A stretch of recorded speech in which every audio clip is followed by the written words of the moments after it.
ভিডিওটি দেখে বুঝতেই পারছেন যে আজকে এই রেসিপিটি কিসের ওপর হতে চলেছে। হ্যাঁ, ঠিকই ধরেছেন, আজকের রেসিপিটি হচ্ছে মোমো রেসিপি।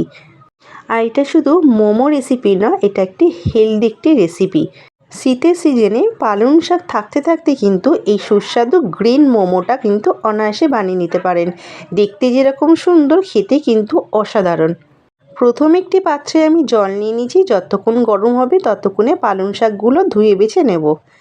এরপর পালং শাকটি দিয়ে 1 মিনিট মতন রেখে আমি তুলে নেব। অন্যদিকে একটি পাত্রে বরফের কিউব নিয়ে সাথে সামান্য জল মিশিয়ে নেব।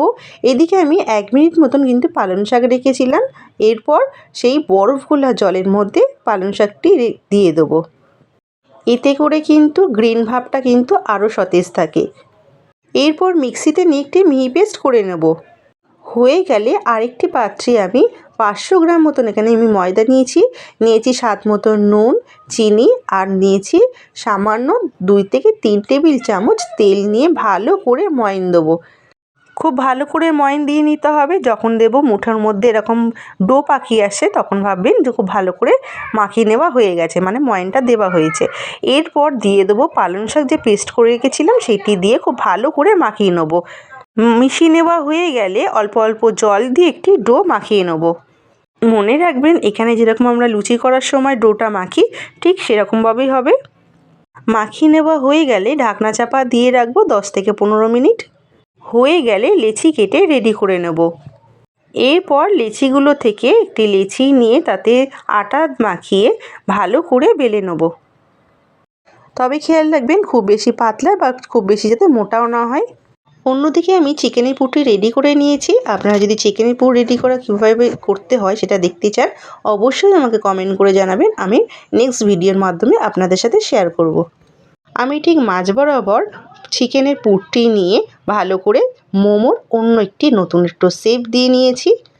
আপনারা আপনাদের মন পছন্দের মতন কিন্তু শেপ দিয়ে নিতে পারেন।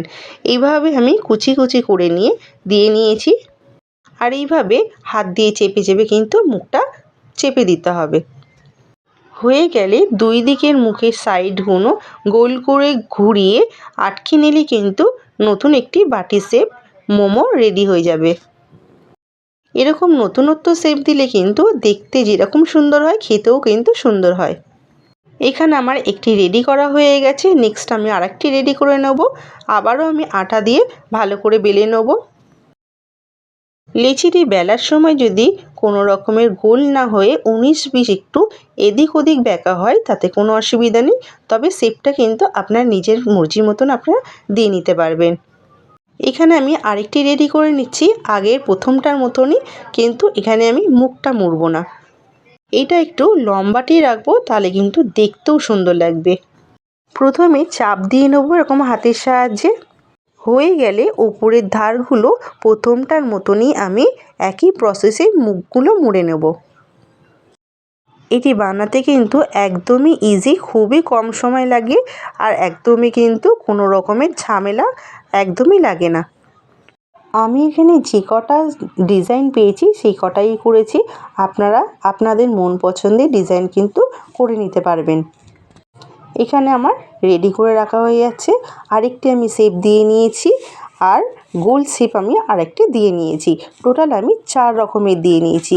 এখানে আমার সবগুলো আছে। প্রথমেরটা দেখে নিন, ঠিক এরকম বাটি শেপ আছে, গোল শেপ আছে, লম্বাটে আছে, আরেকটি লম্বা এবং চ্যাপ্টা টাইপের আছে। সমস্ত মোমো রেডি হয়ে গেছে, দেখতেও খুব সুন্দর লাগছে। এরপর আমি স্টিম করে নেব। প্রথমে কড়াইয়ের মধ্যে জল নিয়ে নিয়েছি এবং স্ট্যান্ড বসিয়ে নিয়েছি। আর এখানে টমেটো চাটনির জন্য 3টে টমেটো বড় সাইজের নিয়েছি, শুকনো লঙ্কা নিয়েছি আর বেশ কিছুটা রসুনের কোয়া নিয়ে নিয়েছি। এরপর এখন ঝাঁঝরি থালা বসিয়ে নিয়ে একটু তেল ব্রাশ করে নেব যাতে থালার গায়ে মোমোগুলো লেগে না যায়। এরপর একে একে যে কটি মোমো আমি বানিয়ে রেখেছিলাম একে একে মোমোগুলো দিয়ে আমি ঢাকনা চাপা দিয়ে স্টিম হতে দেবো। তবে এখানে 10 থেকে 15 মিনিট কিন্তু আমি স্টিম করে নিয়েছিলাম, তাতেই কিন্তু আমার এই সুস্বাদু মোমো রেসিপিটি আমার একেবারে রেডি হয়ে গেছে। এই গ্রিন মোমোটা এতটাই সফট হয়েছে এবং শুধু সফট না, খেতেও কিন্তু দারুণ হয়েছিল। এরপর আমাদের সসের জন্য যা যা আমি ভাপিয়ে নিয়েছিলাম তা ঠান্ডা করে মিক্সিতে নিয়ে একটি পেস্ট বানিয়ে নিয়েছি। এরপর একটি প্লেটের মধ্যে সমস্ত মোমো আর যে সসটা বানিয়েছিলাম ঝাল সস সেটি দিয়ে সুন্দর করে পরিবেশন করলে আমাদের এখানে রেডি হয়ে যাবে গ্রিন মোমো বা পালং শাকের মোমো রেসিপি। এই গ্রিন মোমোটা কিন্তু দেখতে যতটা সুন্দর খেতে কিন্তু অসাধারণ হয়েছিল। আপনার বাড়িতে একবার হলেও বানান, তাহলেই বুঝতে পারবেন এর স্বাদটা কতটা সুস্বাদু। শীতের সিজনে পালং শাক থাকতে থাকতে এই রেসিপিটি অবশ্যই একবার বাড়িতে বানান এবং আমাকে কমেন্ট করে জানান যে আপনাদের কেমন লাগলো। এরকম সুস্বাদু নতুনত্ব রেসিপি পেতে আমার চ্যানেলটি সাবস্ক্রাইব করে রাখুন, যাতে সবার আগে নতুনত্ব ভিডিও আপনার কাছে পৌঁছাতে পারে। ফিরছি পরবর্তী নতুনত্ব কোনো ভিডিও নিয়ে, ততক্ষণে ভালো খান, ভালো থাকুন, টাটা।